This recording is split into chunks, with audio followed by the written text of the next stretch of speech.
yang mati kita ta'zimi tafadhal sekalian murabbi rohina batakah Islam serta keluarga besar hari ini.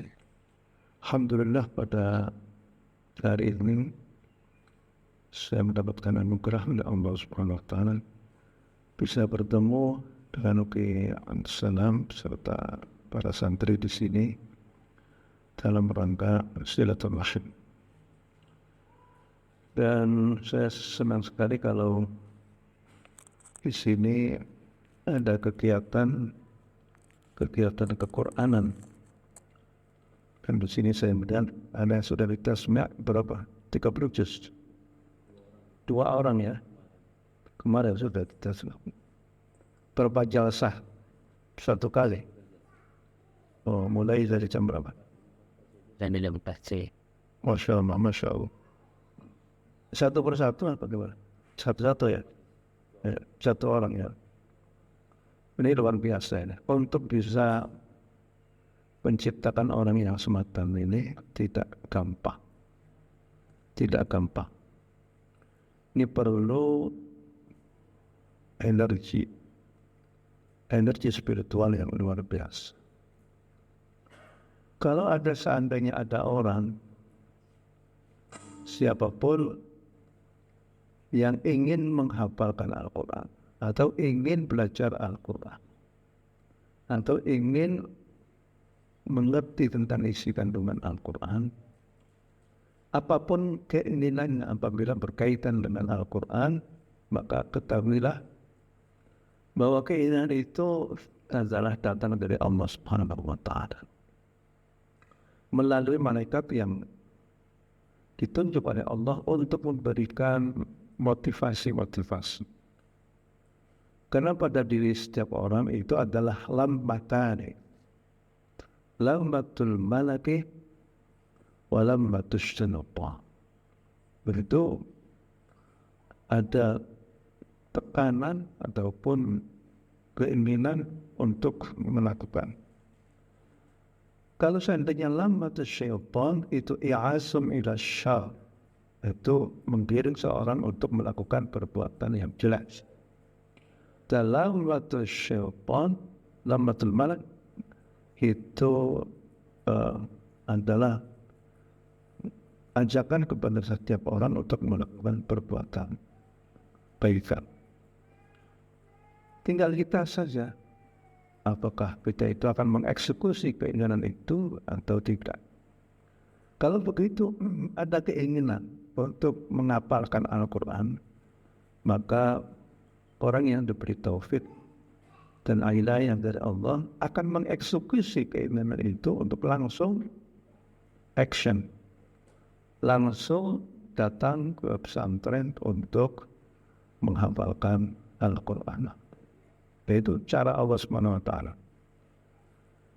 Makanya kalau kita lihat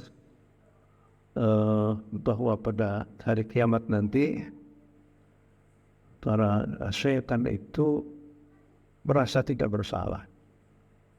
Merasa tidak bersalah karena aku kan hanya sekedar mengajak-ngajak saja. Mengajak-ngajak saja, kenapa kamu itu mengikuti ajakan saya? Itu jadi syaitan tidak memaksa kepada seorang untuk melakukan perbuatan jelek itu. Begitu juga dengan perbuatan baik.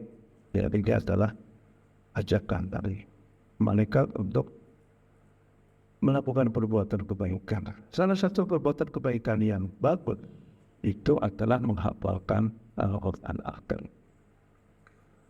Menghafal Al-Quran adalah merupakan satu tindakan yang sangat bijaksana. Menghafal Al-Quran Al-Karim. Kalau orang itu membaca Al-Quran itu saja, itu merupakan satu perbuatan yang sangat mulia.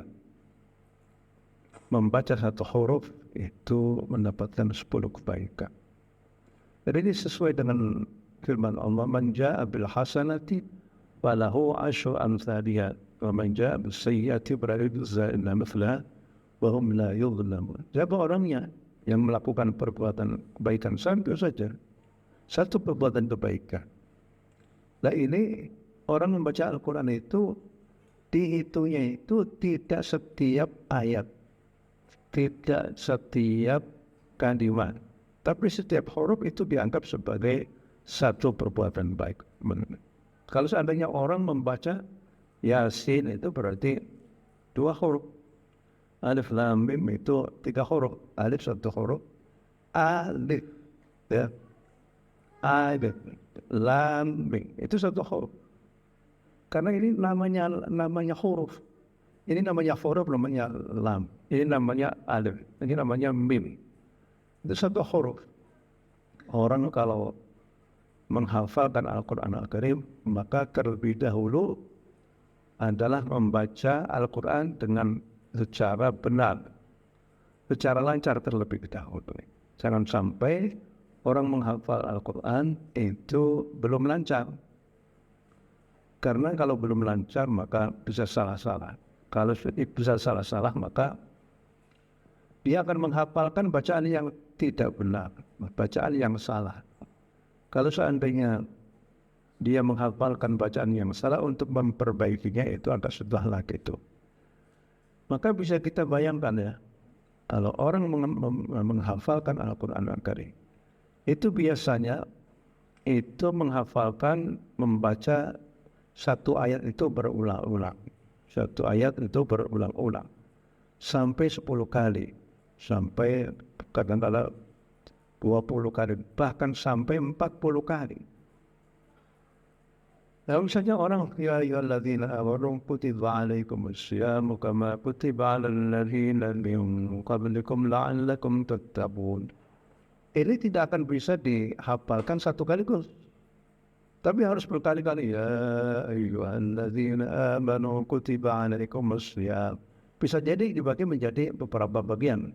Ya ayyuhalladzina amanu kutiba alaikumus syiyam. Terus sampai akhirnya kama kutiba 'alal ladzina min qablikum la'allakum tattaqun. Ini 1 ayat. Kalau 1 ayat itu sudah bagus, ulangi lagi. Ya ayyuhalladzina amanu kutiba 'alaikumus syiyam. Kutiba 'alaikumus syiyam kama kutiba 'alal ladzina min qablikum la'allakum tattaqun. Coba bisa dibayangkan berapa sekali orang itu akan mengulang-ulang 1 ayat itu. Bisa jadi sampai 10 kali, bisa jadi sampai 15 kali, bisa jadi sampai 40 kali. Ini berapa dihitung saja seperti itu. Ini bagi orang yang biasa itu selalu mikirnya berapa huruf. Nanti boleh dihitung. Ini Al-Baqarah, ini itu jumlah hurufnya sekian, berarti saya dapat sekian.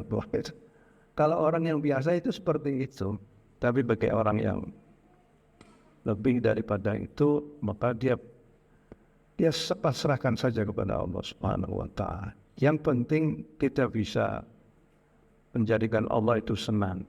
Kalau Allah itu kalau sudah senang, maka Allah akan menghamburkan rahmatnya kepada orang yang disenangi. Ya. Orang kalau seandainya menyenangkan raja, maka raja itu akan mengeluarkan seluruh. Dahulu pada masa-masa pemerintahan Harun ar-Rasyid ataupun orang-orang dari Khilafah Umayyah ataupun Abbasiyah, kalau seandainya Khalifah Harun ar-Rasyid itu senang, itu tidak berpikir panjang lagi, ambil itu berapa dinar, berapa ratus dinar dan berikan kepadanya. Kalau seandainya orang itu seperti itu saja, maka apalagi Allah Ar-Rahman Ar-Rahim Asy-Syakur. Asy-Syakur itu Allah menerima apapun, ya, kebaikan walaupun sedikit Allah akan terima saja itu. Nah ini yang dibaca itu adalah bukan hasanah seperti biasa. Shadaqah itu hasanah. Orang baca Alhamdulillah hasanah, membaca Subhanallah hasanah, baca Allah hasanah juga. Ini hasanahnya berupa kalamullah, dibaca. Allah itu senang apabila kalamnya itu dibaca. Bukankah di dalam beberapa hadis disebutkan bahwa siapa orangnya apabila orang itu mendengar kalam Allah sedang dibaca oleh wa idza quri'a al-Qur'an fastami'u lahu wa ansitu la'allakum turhamun. Apabila Al-Qur'an itu dibacakan, maka diamlah, dengarkanlah, ya. Wa ansitu la'allakum turhamun, sehingga kamu itu akan diberi rahmat oleh Allah Subhanahu wa taala.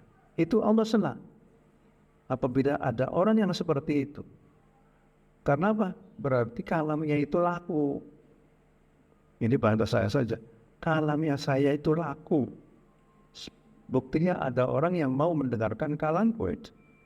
Maka aku akan memberikan rahmat dari Allah Subhanahu wa taala. Begitu juga pada hadis yang lain, majtama qaumun fi baitin min buyutillah yatluna kitab Allah wa yatazarasuna fima bainahum illa nazalat 'alaihim as-sakinah wa ghasyiyatuhum ar-rahmah wa haffatuhum al-malaikah wa dzakarahum Allah biman 'indah. Apabila ada satu kaum berkumpul di satu masjid, satu langgar, satu musholla ataupun di mana saja itu, mereka yatluna kitab Allah, membaca Al-Quran Al-Karim, wa yatadarasunahu fima bainahum, mereka itu mengkaji ayat suci Al-Quran di antara mereka itu sendiri. Apakah dari segi terjemahnya, apakah dari segi tajwidnya, apakah dari segi misalnya lagu-lagunya, apakah dari segi istimbat daripada, apakah dari segi ulumul Qur'annya, ini sebab nuzulnya, dari apapun. Yang penting orang itu sedang mengeroyok satu kalam Allah. Misalnya kita berbicara tentang surah Al-Fatihah. Surah Al-Fatihah itu kapan diturunkan? Itu satu kajian. Apakah surah Al-Fatihah itu Makkiyah atau Madaniyah? Itu satu kajian. Yang satu mengatakan ini sebagiannya adalah Makkiyah, sebagiannya adalah Madaniyah. Kemudian berikutnya adalah apa sebab nuzul surah Al-Fatihah itu? Itu juga satu kajian. Kemudian apa nama-nama surah Al-Fatihah itu? Ada satu Al-Fatihah, Kitab, atau Quran, atau Asab Al-Mathani, atau Asy-Syafiyah, atau Al-Kafiyah, ataupun Al-Asas, dan lain sebagainya. Kenapa ditetapkan Al-Asas? Kenapa ditetapkan Asy-Syafiyah? Kenapa ditetapkan Al-Kafiyah? Itu juga merupakan satu kajian. Dan banyak sekali kajian-kajian. Ada lagi yang mengatakan Al-Quran itu adalah surah ta'limul du'a. Kali berdoa artinya mengajarkan kepada kita caranya berdoa kepada Allah Subhanahu wa taala. Begini kata Al-Qur'an. Orang kalau mau berdoa itu, doanya di dalam surah Fatihah itu ada pada ayat yang ke-6, ihdinas siratal mustaqim. Itu doa. Tapi sebelumnya orang itu membaca ihdinas siratal mustaqim, perlu ada muqaddimah terlebih dahulu.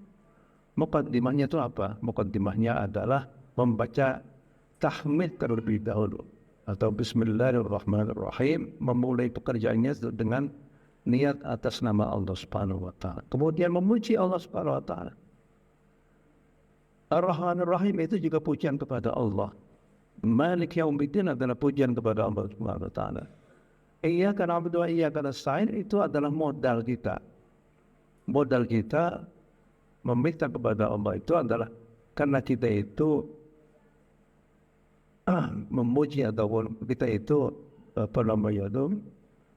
bersujud kepada Allah Subhanahu wa taala. Ma khalaqtul jinna wal insa illa liya'budun. Beribadah iyyaka na'budu. Ini ya Allah, aku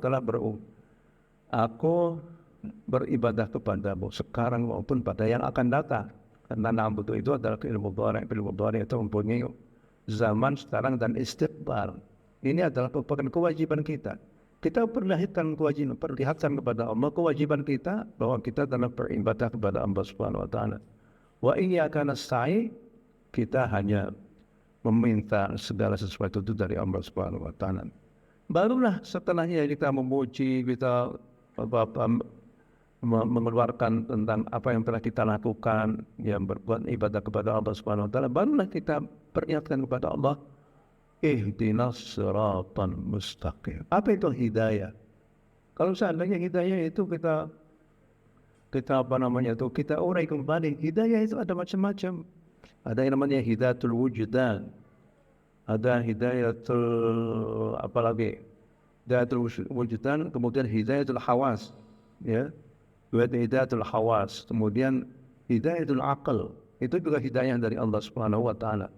Anak kecil mendengarkan ibunya walaupun masih baru lahir. Hidayah itu hawas, ya, hidayatul wujudan, ya. Hidayatul wujudan artinya mempunyai rasa. Al-hawas yaitu bisa mendengarkan, bisa melihat. Kemudian hidayatul akal. Allah Subhanahu wa taala itu memberikan kepada kita sekalian itu akal, kecerdasan. Ini juga merupakan satu hidayah dari Allah Subhanahu wa taala. Kemudian yang keras tidak adalah hidayatul din.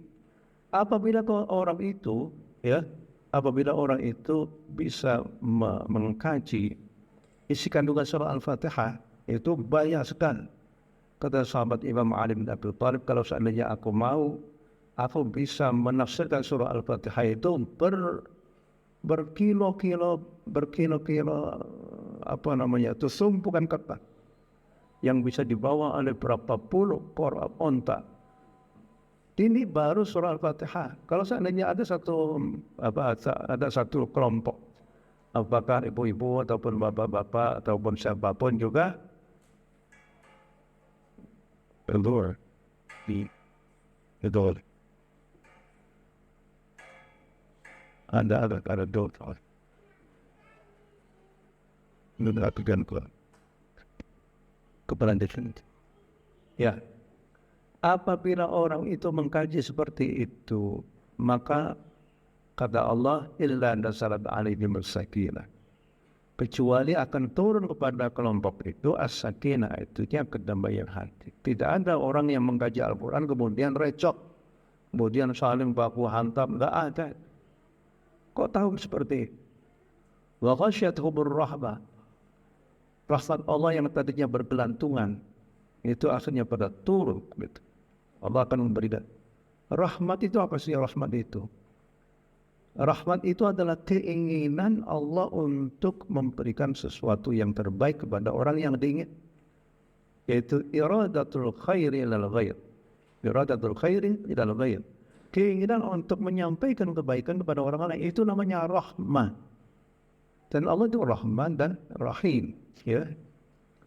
Illa nazalat al-sakinah wa ghasyiyatuhum wa haffathumul malaikah. Malaikat itu akan bersama dengan itu. Malaikat itu akan selalu bersama dengan orang-orang yang belajar agama, ya. Kalau seandainya ada orang belajar agama, itu hewan-hewan yang ada di laut itu juga saling istighfar, memintakan istighfar, apalagi bagi orang yang belajar Al-Quran Al-Karim. Wa haffathumul malaikah wa dzakarahumullah fi man 'inda. Para malaikat akan menjadi saksi bagi orang-orang yang mempelajari Al-Quran Al-Karim. Jangan disangka kalau seandainya di antara kita yang sedang mengkaji suci Al-Quran itu tidak ada yang menjadi saksi. Semuanya menjadi saksi, Pak. Tempat di mana kita itu duduk untuk belajar Al-Quran, mengkaji Al-Quran, dan semuanya akan menjadi saksi pada hari kiamat. Di dalam Al-Quran disebutkan, wa kullu syai'in ahsaynahu fi imamin mubin. Ahsaynahu fi imamin, akan kami hitung sedetail-detailnya di dalam kitab amalan yang dimiliki. Jadi ini keuntungan orang yang selalu berinteraksi dengan Al-Quran. Baru membacanya seperti itu, memahami atau tidak memahami. Pernah Imam Ahmad bin Hanbal itu bermimpi bertemu dengan Allah, melihat Allah. Itu ada di dalam kitab Ihya Ulumuddin itu. Kemudian Ahmad bin Hanbal itu bertanya kepada Allah, ya Allah, apa amalan yang paling afdal? Bertanya kepada Allah. Jawaban Allah itu adalah kalamullah, yakni qiraatu kalamullah, membaca Al-Quran Al-Karim. Kemudian bertanya lagi, bifahmin au bighairi fahmin, apakah harus dengan paham atau tidak? Kata Allah, bifahmin au ghairi fahmin.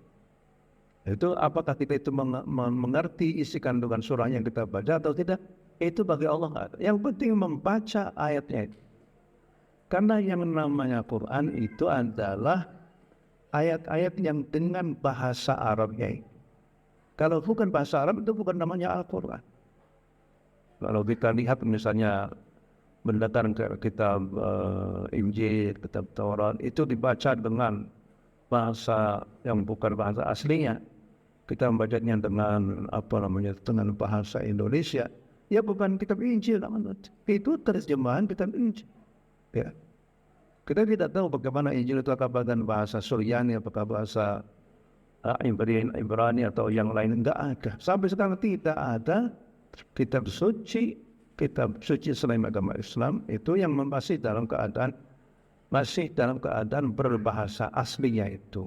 Ya, itu tidak, kita harus berbangga bahwa ini satu-satunya testamen ataupun kitab suci yang masih asli. Cara bacanya seperti itu. Makanya ini perlu dipertahankan. Cara membaca Al-Quran sesuai dengan apa yang kita dapatkan dari guru-guru kita itu harus dipertahankan. Karena dari guru-guru kita itu mereka itu mendapatkan cara baca Al-Quran itu dengan cara seperti itu. Gurunya seperti itu lagi, gurunya seperti itu lagi. Dari mulut ke mulut, namanya talaqi, yang namanya musyafahah. Itu harus dipertahankan. Jangan sampai ada orang yang mengatakan, ya yang penting itu kan bacanya, ya masalah fase dan lain sebagainya. Itu berbeda lagi ya. Karena kata Nabi sendiri, al-mahiru bil Quran ma'as-safaratil kiramil bararah. Membaca Quran dengan fasih itu banyak tempat tersendiri kok. Al-mahiru bil Quran artinya membaca Al-Quran dengan mahir, dengan baca. Kemudian Nabi mengatakan lagi di dalam satu hadis lagi kepada Ibnu Mas'ud, man ahabba an yaqra al-Qur'an ghaddan tariyan falyaqra'hu biqira'ati ibni ummi abd. Siapa orang yang ingin mendengarkan bacaan Al-Quran yang masih segar bugar kama unzila, sebagaimana ketika Al-Quran itu diturunkan, falyaqra'u biqira'ati ibni ummi abd, maka bacalah Al-Quran itu dengan bacaannya Abdullah ibn Mas'ud yang disebut dengan Ibn Ummi Abd. Oleh karena itu Nabi senang sekali.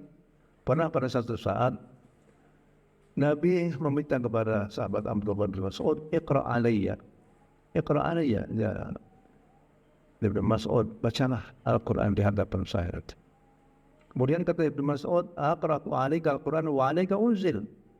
Apakah aku membaca Al-Quran sementara Al-Quran diturunkan kepadamu ya Rasulullah? Naam. Inni uhibbu an asma' min ghairi. Aku ingin mendengarkan Al-Quran dari selain. Maka mulailah Ibnu Mas'ud membaca, ya ayyuhan nasu u'budu rabbakum. Ya ayyuhan nasu ittaqu rabbakum alladzi khalaqakum min nafsin wahidatin wa khalaqa minha zawjaha وخلق منها زوجها وبث منهما رجالا كثيرا ونساء واتقوا الله الذي تساءلون به والأرحام sampai kepada فكيف إذا جئنا من كل أمة شهيد وجئنا بك على هؤلاء شهيدا يومئذ يود الذين كفروا وعصوا رسولهم سوى بهم الأرض ولا يكتمون الله حديثا. Maka kata Nabi, hasbuk, sudah cukup. Kemudian aku menoleh kepada Nabi, ternyata kedua mata Nabi itu mengalirkan air matanya. Fakaifa idza ji'na min kulli ummatin bi syahidin wa ji'na bika 'ala haula'i syahida. Bagaimana jadinya kalau seandainya setiap umat itu akan didatangkan saksinya dan engkau harus bersaksi kepada umat. Nah ini artinya Pak Nabi itu senang membaca Al-Quran dengan baik, ya. Dan begitu juga bahwa di dalam satu hadis yang lain bahwa Allah Subhanahu wa taala akan betul-betul mendengarkan bacaannya orang yang membacanya itu dengan baik.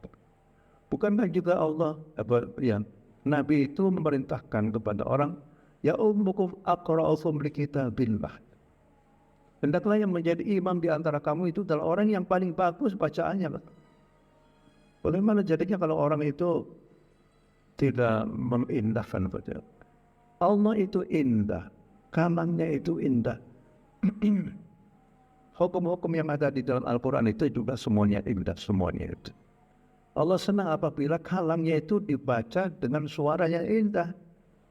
Maka Allah itu akan sangat senang sekali apabila mendengarkan orang yang mempunyai bacaan yang indah. Jadi dengan demikian, ini kita harus belajar betul tentang ilmu tajwid. Wal akhdhu bit tajwid hatmun lazimu man lam yusahhih al-Qur'ana athimu. Dalam satu ini betul. Bukan man lam yujawwid al-Qur'ana athimu. Bukan. Tapi man lam yusahhih al-Qur'ana athimu. Wa al-akhdhu bit tajwid hatmun lazimu. Mengetahui ilmu tajwid itu berupa metodologi membaca Al-Quran, yaitu berupa tajwid, itu adalah hatmun lazim, menjadi kewajiban. Man lam yujawwid al-Quran athimu, dalam satu naskah, man lam yujawwid al-Quran athimu, siapa orang yang membaca Al-Quran tidak menggunakan ilmu tajwid, maka dia berdosa. Tapi ada lagi mengatakan man lam yusahhih al-Quran athimu, siapa orangnya yang tidak mau mentashih bacaannya, maka dia athimu. Karena apa? Karena Allah itu ingin agar supaya kita belajar Al-Quran itu bisa dengan ya sudah. Sekarang masalah tentang hafdzul Quran Al-Karim itu kita bisa bayangkan ya. Bisa bayangkan bahwa apabila otak kita itu diisi dengan Al-Quran Al-Karim, maka sel-sel yang ada di dalam otak itu isinya adalah mengandung ayat suci Al-Quran. Mengandung ayat suci Al-Quran Al-Karim. Bayangkan ya, kalau saya berbicara tentang energi spiritual Al-Quran Al-Karim. Allah itu berfirman, "Lau anzalna hadzal Qur'an ala jabalin la ra'aitahu khashi'an mutasaddian min khasyatillah." Kalau seandainya Al-Quran itu diturunkan kepada jabal, kepada gunung-gunung, maka engkau lihat gunung-gunung itu tertunduk lesu dan takut. Coba, gunung saja tak. Itu berarti energi spiritualnya itu luar biasa. Mutasaddian, wah yang berpecah-pecah min khasyatillah. Min khasyatillah, karena takut kepada Allah Subhanahu wa taala. Begitu juga pada ayat yang lain, walau anna Qur'anan suyirat bil jibal wa qut'at bil ardh aw kulliba bil mauta bal billahi al-amru jami'an. Kemujizatan Al-Quran itu bisa mengalahkan kemujizatan yang lain-lain. Ya, apakah bisa dijadikan orang yang sudah meninggal itu akhirnya bisa hidup kembali? Itu Al-Quran juga mampu untuk seperti itu. Jadi coba, pada satu saat ada seorang sahabat diminta untuk meruqyah. Ruqyah menjampeni seorang kepala suku yang tersengat kalau cengking. Akhirnya sahabat itu membacakan surah Al-Fatihah 3 kali aja. Kemudian disebulkan, ditiupkan kepada tempat di mana orang itu terkena sengat kata jin, dan akhirnya langsung sembuh. Dari mana itu kegiatan apa?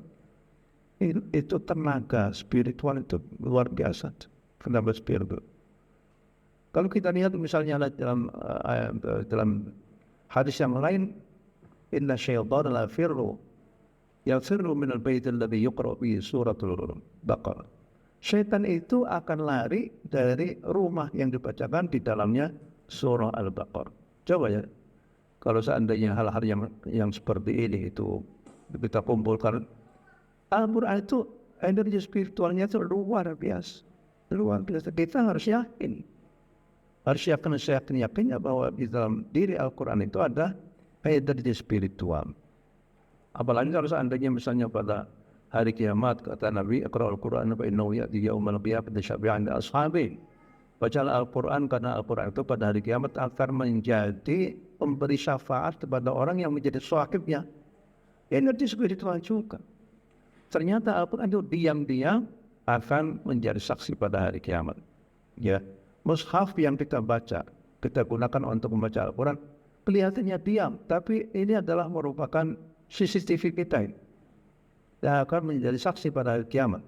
Akulah yang selalu dipegang oleh si fulan ini tiap hari membaca diriku sendiri. Begitu juga surah-surah yang ada, surah-surah misalnya surah Al-Munjian, Alif Lam Mim Tanzilul Kitab la raiba fihi min rabbil alamin am yaquluna iftara. itu pada hari kiamat akan menjelma menjadi satu makhluk yang misterius dan akan lapor kepada Allah. Apalah yang selalu dibaca oleh seorang ini pada setiap hari, pada setiap malam hari. Sehingga akhirnya antara mungkar nakir dengan ini makhluk yang misterius itu akhirnya sedikit diskusi. Ya susah, lapor saja sama Allah. Akhirnya yang datang kepada Allah itu adalah surah Al-Munjiyah, yaitu kalamnya Allah sendiri. Ada kalamnya. Kalau mungkar nakir yang datang kepada Allah itu kan mungkar nakir adalah makhluknya Allah, maka sudah tentu yang akan diterima oleh Allah itu adalah kalam Allah itu sendiri. Dan masih banyak lagi. Pokoknya beruntunglah bagi orang yang menghafalkan Al-Quran Al-Karim, maka pada dirinya itu Allah mengharapkan seorang itu menjadi seorang yang baik. Jadi kalau ada orang ingin menghafalkan Al-Quran, itu berarti Allah itu menginginkan kebaikan bagi orang tersebut. Kalau kita lihat di dalam hadis yang lain, man yuridillahu bi khaira yufaqihu fid-din. Siapa orang yang dikehendaki oleh Allah menjadi orang yang baik, maka Allah menjadikan orang itu menjadi orang yang tafaqquh fid-din, orang yang mengerti tentang hal-hal yang agama. Jadi oleh karena itulah maka beruntunglah bagi seorang tua yang mempunyai anak-anak yang hafal Al-Quran Al-Karim. Beruntunglah bagi anak-anak yang bisa menghafalkan Al-Quran Al-Karim. Allah itu tidak akan segan-segan untuk memberikan penghormatan kepada orang yang berjibaku semalam suntuk, sehari siang untuk selalu bersama dengan Allah Subhanahu wa Ta'ala, bersama dengan Al-Quran Al-Karim. Maka insya Allah orang-orang yang semacam ini akan mendapatkan penghargaan yang luar biasa dari Allah Subhanahu wa Ta'ala. Tapi dengan syarat orang yang sudah menjadi penghafal Al-Quran, pertama ya harus selalu memperbaiki hafalan. Ya, jangan sampai burung yang telah kita ambil, sebelum kita dapatkan, kita itu berburu, akhirnya lepas lagi, jangan sampai. Itu gampang sekali lepasnya, Pak. Bahkan Nabi mengatakan, istadzkiru hadzal Qur'an, ta'ahadu hadzal Qur'an, fa walladzi nafsi biyadihi lahu ashaddu min tafallutan min al-ibli bi aquliha. Saat orang itu kalau seandainya tidak pernah memurojaah hafalan yang telah dia lakukan itu, maka hafalan itu gampang sekali lepas daripada. Nah, kenapa demikian? Allah ingin agar supaya penghargaan Allah itu masih tetap utuh terus sekali itu, sehingga pantas bagi orang-orang yang selalu hidup bersama dengan Al-Quran Al-Karim. Dari segi itu juga, di samping itu juga seorang yang hafal Al-Quran hendaklah juga memberikan contoh yang baik, akhlaknya juga baik, kemudian juga ibadahnya juga baik, akhlaknya di dalam keluarga juga baik, di dalam kelas juga baik, di pondok juga baik. Jadi karena dia itu membawa Al-Quran, hamilul Quran, ya. Hamilul Quran kalau seandainya sering bersama dengan al-makan yang sahibul Quran, kalau seandainya dia itu betul-betul memperhatikan tentang nilai-nilai Al-Quran Al-Karim dan dia internalisasikan kepada dirinya sendiri, maka menjadi ahlul Quran. Jadi ahlul Quran itu adalah martabat yang paling tertinggi dari dalam martabat yang ada. Ya, mudah-mudahan semuanya bisa terus menghafalkan Al-Quran Al-Karim sehingga akhirnya semuanya menjadi hamilul Quran, menjadi sahibul Quran, dan menjadi ahlul Quran Al-Karim. Bismillahirrahmanirrahim. Alhamdulillah rabbil alamin. Alhamdulillah fi ni'mahu yaqi mazidah ya rabbal alamin. Kama yanbaghi li sultan. Allahumma inna zayyana min zinatil Quran wa akrimna bi karamatil Quran wa adkhilna al-jannata ma'al Quran wa 'afina min kulli bala'in dunya wa 'adzabil akhirah bi hurmatil Quran al-'azim. Inna al-Qur'ana lana fid dunya qarin wa fil qabri munisa wa fil qiyamati shafi'an wa 'ala siratil nur wa najida lak min al-masdar wa hijaba وإلى الخيرات كلها دليلا وإماما بفضلك وجودك وكرمك يا أكرم الأكرمين ويا أرحم الراحمين. اللهم ارحمنا بالقرآن واجعله لنا إماما ونورا وهدى ورحمة. اللهم ذكرنا مما نسينا وعزنا مما جهلنا وارزقنا تلاوته آناء طرف النهار واجعله حجة لنا يا رب الله. يا رب كن شفيعا لنا ولأزواجنا وذريتنا من شيخنا يوم القيامة. اللهم اجعل القرآن شفيعا لنا ولأزواجنا وذريتنا ومشايخنا يوم القيامة. اللهم إنا عبيدك بنو عبيدك بنو عبادك بنو عبادك ناصية بنا بيض ماض فينا هم عدل فينا والله نسألك اللهم بكل اسم ولك سميت به نفسك أنزلته في كتابنا وعلمته أحدا من خلقك واستأثرت به في عندك منك أن تجعل القرآن العظيم ربيع قلوبنا ونور صدورنا وجل أحزاننا وذهاب بنا همومنا. اللهم اجعلنا وأولادنا وأهلنا من أهل العلم ومن أهل الخير، اللهم اجعلنا وأولادنا وأهلنا من أهل العلم ومن أهل القرآن ولا تجعلنا وإيانا من أهل الشر والطغيان. اللهم علمنا ما ينفعنا وانفعنا بما علمتنا زدنا علما إنك على كل شيء قدير. ربنا هب لنا من أزواجنا وذرياتنا قرة أعين واجعلنا متقين إماما إنك على كل شيء قدير. ربنا آتنا في الدنيا حسنة وفي الآخرة حسنة وقنا عذاب النار. وصلى الله على سيدنا محمد الحمد لله رب العالمين. السلام عليكم ورحمة الله وبركاته.